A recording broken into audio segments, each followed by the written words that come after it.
বর্তমানে ১০ বছর ১৫ বছর ছেলে মেয়েদের দেখবেন ঘন ঘন শরীর খারাপ হচ্ছে। মানে আজকে জ্বর সর্দি হলো, ফের সেরে গেল, ফের ২ সপ্তাহ পর ফের হচ্ছে। লিভারের সমস্যা দেখা দিচ্ছে, ত্বকে নানা রকম সমস্যা দেখা দিচ্ছে। কিন্তু আগে এটা হতো না। আগে মানুষের ইমিউনিটি সিস্টেমটা খুব শক্তিশালী ছিল। একটু খেয়াল করে দেখুন, আগে মায়েরা আমাদের প্রতি রবিবার কালমেঘের রস খাওয়াতো। মানে কালমেঘের পাতা তুলে এনে সেটাকে বেটে ১ চামচে বা ২ চামচে খালি পেটে আমাদেরকে রস খাওয়াতো। অজান্তে তিনারা আমাদের অনেক উপকার করেছেন। আসুন জেনে নিই কালমেঘ খাওয়ার উপকারিতা কি।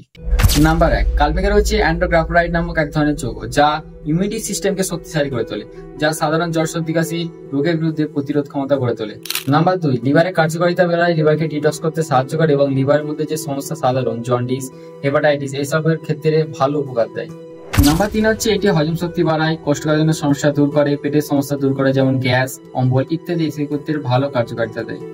নাম্বার ৪, এর মধ্যে আছে অ্যান্টিভাইরাল গুণ, যা ভাইরাসজনিত সংক্রমণের প্রতিরোধে কার্যকর করে। বিশেষ সতর্কতা, গর্ভবতী মহিলারা এটা খাবেন না। অনেকের কালমেঘের রসে অ্যালার্জি থাকতে পারে। প্রথমে অল্প করে রস নিয়ে সেটা খেয়ে পরীক্ষা করে নিন। এবং যিনারা ডায়াবেটিস এবং হাই ব্লাড প্রেসারের ওষুধ খাচ্ছেন, অবশ্যই ডাক্তারের পরামর্শ নিয়ে কালমেঘের রস খাবেন। এবং এইটা অতিরিক্ত পরিমাণে খাওয়া ভালো নয়, সপ্তাহে ১ বার কি ২ বার খাওয়ার চেষ্টা। তো বন্ধুরা, আরো এরকম টিপস পেতে আমাকে ফলো করে নিন।